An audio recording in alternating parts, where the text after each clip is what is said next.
today, this is our first talk in a series of 7 talks at Get Fit Plus. And what we're going to be talking about today is kind of my general philosophy and background really quickly. Then we're going to talk about what to drink and what not to drink. And then we're going to give you the magic bullet for weight loss, because I know that that's really what everybody's always looking for. And there is an answer to that, but it requires all the background and all the effort and all of that. But there is an easy way to lose weight. There's just good ways and bad ways and things to stick to and stuff like that. So I'm going to provide all of that in the next 30 minutes. So stay with me. If you have questions, feel free to ask. And we're going to start with me, because, you know, that's easy to talk about, right? So just really quickly, my name is Alyssa. I am a certified health coach. I'm accredited by the American Association of Drugless Practitioners. I'm also ACE certified in lifestyle and weight management, and as a personal trainer. That all being said, I'm also human, and so I practice what I preach, but by that I mean I practice. I'm human, I make mistakes. I also have 2 young children, a husband, a mother, a job, a boss. Need I say more? Life is hard. So being perfect in our goals isn't really what we need to do. We just need to always keep staying on target and having goals and aspiring to them, and then enjoy life, because that's really what it's about. We have to enjoy life. So that's my philosophy. When it comes to nutrition, my philosophy focuses on this. Food is here for 2 reasons. 1, nourishment, and 2, pleasure. Food should be pleasurable. It should be something that we enjoy. There's absolutely no reason why we should feel guilty about eating good food and enjoying our food. That's ridiculous. Food is pleasurable by design, so we should enjoy it. The problem that we have in our society right now is that we have an abundance of calories and we have a deficit of nutrients in our food. And on top of that, our food is starting to be tainted. So in addition to just a lot of calories being available, not a lot of nutrition being available, and the food is also contaminated. And there's lots of politics and economics and philosophies on that. But the point for us to keep in mind is that we need to eat clean food, we need to eat real food, and we just need to be conscious of what we're putting in our mouth. So with that said, I also want to say that I don't think there's any one way of eating for anybody. I think that if you just look throughout history, I mean, there are people who lived in Russia were not eating bananas. So to say you have to have a banana every day doesn't make sense. But by the same token, people who lived, in the jungle may or may not have been eating meat, because they had tons of access to fruits and vegetables and nuts and all of those kinds of things. So to say that this is what you should be eating or this is what you shouldn't be eating for everybody on the planet and it's going to work for everybody simply isn't true. You have to look at what works for you in terms of your lifestyle, what works for you in terms of your body, and what you like. So we want to look at 3 things. 1, to eat real food. 2, to avoid processed foods. And 3, to cleanse our bodies. So today we're going to talk about cleansing our bodies, because that's the first thing that we can really benefit from, and it's very easy. How we can cleanse our bodies is very simply with what we drink. Drinking clean, fresh water on a regular basis will benefit our bodies greatly. In today's society, what we drink isn't that simple, because there's a huge foray of things that we can be drinking in addition to water. So we're going to just go over the 4 categories of what we can consume really quickly, and understand what we consume as we drink, how it affects our bodies. So the first thing are wasted calories and things that are toxic for us. So wasted calories would be basically any kind of soda or high fructose corn syrup based drink. So if you look at the label and those are on the ingredients, really take into consideration if you want to put that into your body. Another thing that we want to take into consideration are chemicals. So if you look on the label and you see big scientific words, think about if that's something you want to be putting into your body. These things can have adverse effects on our bodies, especially in high quantities. So that's really something to take into consideration when making drink choices. The next category is nutrient-dense drinks. So these kinds of things are your smoothies, your juices, like if you're juicing, or even if you're purchasing juice, pre-squeezed juice, in your grocery store. So these drinks are great. They can provide you with great minerals, great vitamins, whether you're purchasing them in the store or you're making them at home. But one thing to take into consideration is that that's a lot of calories and often a lot of sugar, even though they're natural sugars, that you're consuming all at once. And in our society, this is not a juice class anymore.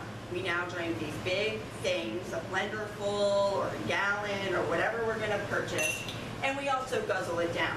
So you make a smoothie and you make 12-ounce smoothie and you put all these amazing fruits and veggies and it's awesome and blah, blah, blah, and you slug it down in 5 minutes and wow, your body's like, woohoo, really awesome. What just happened? And so that's a lot of stuff to be putting into your body really, really quickly. So if you decide that you want to go down the path of juicing and smoothies and all of that, think about how much you're consuming. Look at the calorie count to some degree. I don't think it's necessary to count calories, but just be aware. If you put 5 fruits and veggies in one smoothie and then you drink it all in 5 seconds, that's a lot to be your body to handle all at once. How much can your body really absorb in that amount of time? So take into the process slowing down, spreading that smoothie out over the course of your morning perhaps, or dividing it into different meals and accompanying it with some real food that you're actually going to have the opportunity to chew and enjoy. Any questions on the smoothie juicing kind of approach? Also, there's the shakes. High protein shakes I know are very popular. Again, the first thing to do is look at that label. If there's a really long list of stuff and you don't get it, nut butters are a really great source of protein. Yogurt can be used as a source of protein. So you can do those kinds of things on your own as well. That's not to say that there aren't some great protein shakes out there, but just look at the labels. So the next thing we're going to talk about are cleansing things. So cleansing, your number one ingredient is, of course, water. We can get into, should you purify your water, drink distilled water, blah, blah, blah. Let's keep it simple. For the most part in the United States, tap water has to be safe by law. Now, does that mean that there's not stuff in it that we don't want? Again, we can get into that. But tap water is free, and for the most part, it's safe. If you want to throw a filter onto your tap water or filter it, that's a great choice. But don't get really caught up in that. Let's start out by just consuming more water. There are times of day that consuming water is best. When you first wake up in the morning, you have slept for however long, and you're thirsty. So if you can get 6 to 12 ounces of water into you upon waking or within the first hour, that's going to benefit your body very, very much. You're lubricating your body, you're waking it up. Nice warm water with a little squirt of lemon is very cleansing, but if you prefer a cold glass of water, that's okay too. Again, chugging it down isn't always the best approach. Take your time, sip it, enjoy it, let your body absorb it. And while water is great, water can also be enhanced both for pleasure and for nutrition. So one of the things that I really like to do is I like to make water with fresh citrus and some herbs. So today I'm going to do a really simple demonstration of how you can do this. I lost my scissors, that's okay. So I'm going to take, this is just some fresh mint I picked from my windowsill.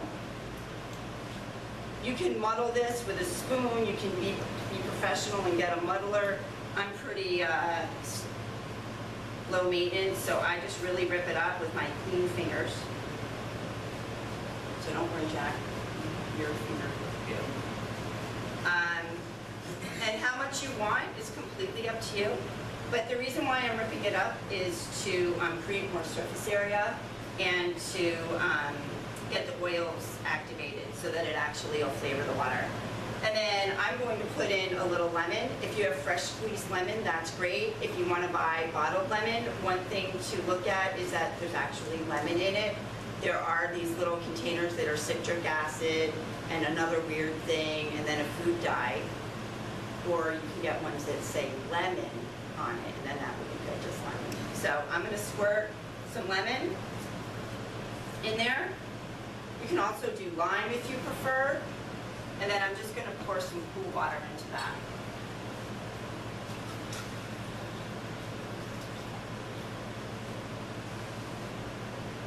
So I do this in a glass pitcher. The reason why I use a glass pitcher is because I think it looks nice and there's no contaminants in it.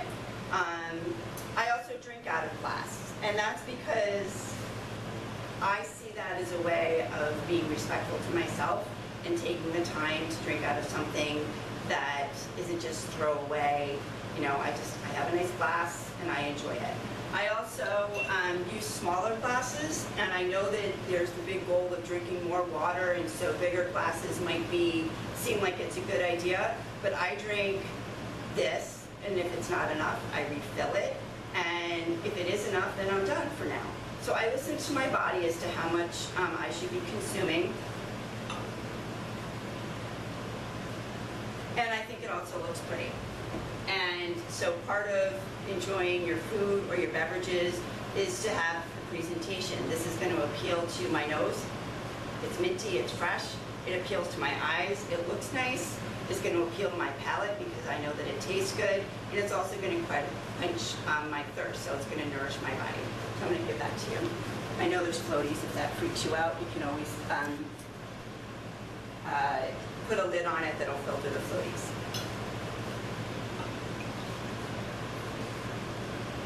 What do you think? Right? It's water. Not, it's still water, but... And I have to chew them in now. So if I get green things in my teeth, I'll know it's Jack. Okay. Another thing that you can do is you can make lemonade. So this is stevia. Stevia is basically grows like this, except that instead of tasting minty and on your mouth, it tastes sweet on your mouth. Stevia has been around for centuries and been used in South America and Central America. There's a lot of politics around stevia, but the bottom line is it's now available as a sweetener in the United States, and this is great. Coca-Cola and PepsiCo and a lot of companies have come out with their versions of stevia. There's Truvia, all kinds of different ones. They have been cut with other things like maltodextrin or other kinds of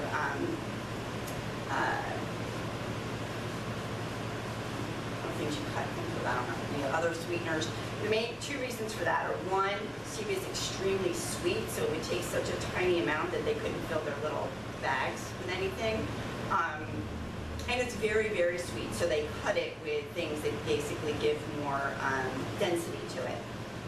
If you buy Sweet Leaf brand, it's actually cut with chicory, which is a natural ingredient, and it provides FOS, which is a very beneficial fiber to our gut. So I really like that brand, but certainly anything is better than the artificial sweeteners that are on the market right now. So I love stevia. If you put a couple drops of stevia in with this mix and a little bit more lemon, it makes a great lemonade, and you can enjoy that warm or cold. Where did you find those drops? These drops are available at Stop and Shop.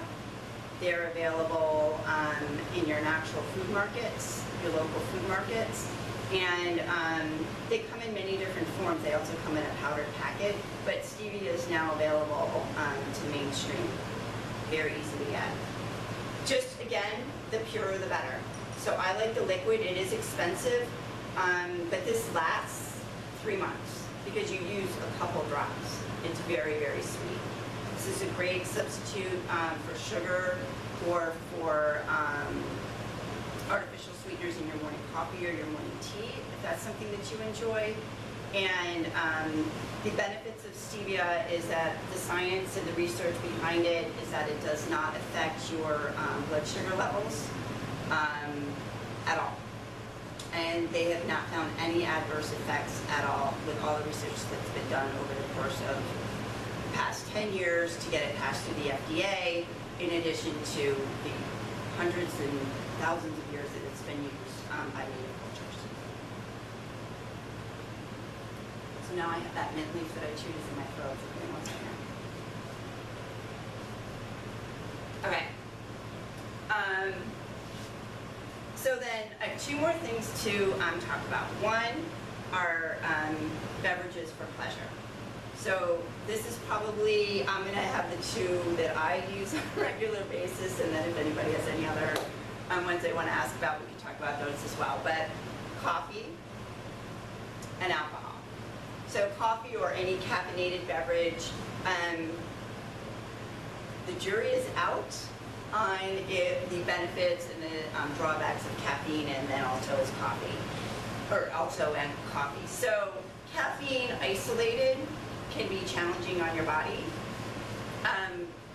So, you know, when you take caffeine pills or diet pills and things like that, or any drinks that are super high caffeinated and caffeine's put into it, that's artificial. That's not, that's just looking at caffeine as an ingredient and then putting it into your body. That's caffeine. The other side of it is caffeine in its natural state. So you're looking at teas, coffee beans, cocoa beans, or chocolate has caffeine in it. That's looking at the food as a whole. So when you take caffeine and you see it in its natural state and you're using it and you have a cup of coffee in the morning or 2, or a cup of tea, or a square of chocolate, the caffeine is being used as a whole food and it's incorporated in its natural state as opposed to being isolated and then jammed into something else and then consumed by us. So the body recognizes it, it knows how to use it, and in moderation can be enjoyed by some people who don't seem to be affected by caffeine. Does that mean everybody should avoid caffeine or should use caffeine? No, you have to listen to your body. You have to know where you are with caffeine. But a cup of coffee, tea, or a piece of chocolate on a daily basis, if it doesn't have adverse effects upon how you feel, is certainly something that you can enjoy. The other thing is alcohol. So we're going to look at alcohol and we're going to say a quart of vodka a day, not good. A gallon of wine a day, probably a little bit too much. A 6-pack of beer a day, again, probably too much. Take that extreme out, and is it okay if I enjoy a glass of wine? I'm going out with some friends and we're going out to dinner? I hope so. Red wine has many, many, many, many studies behind it as having value to our health. Same with beer. Beer has a lot of positive qualities about it in moderation. So again, this is something that has the good and the bad in moderation and looking at it from your own body. However, one thing to keep in mind is these are caloric beverages. So when we go back up to that top thing, where are we wasting calories? They're not necessarily wasted, but you have to keep in mind that they are calories. So if you're going to have a couple glasses of wine at dinner, you might want to consider maybe not having so much dessert or cutting down somewhere else because they are going to provide calories. Any questions on that? Obviously, yes. How much coffee do you think is too much? I realize you say that every person's different, but I know people that have 3 to 5 cups of coffee a day. Where is it an extreme, do you think? there was an article written where they interviewed different drink literally at least 10 cups of coffee a day, and he tried to fit them in. And he was a nutritionist, and he felt that the effects of caffeine on his body and on the organs in the body was beneficial. So there's that version, and then the rest of the human race knows. But I mean, he was an expert, and people, there are people who can consume tremendous amounts of caffeine. I think that, again, listening to your body, 2 to 3 cups of coffee would probably be about where you want to, or less. Obviously, one is fine. But I mean, once you go past 3 cups of coffee a day, you might want to look at it and say, what's going on? Am I needing the caffeine to keep me going? Is it because I enjoy the coffee? Like, why are you consuming it? Is it a habit that you're not even paying attention to? And would you maybe want to, drink some herbal teas in addition to the coffee?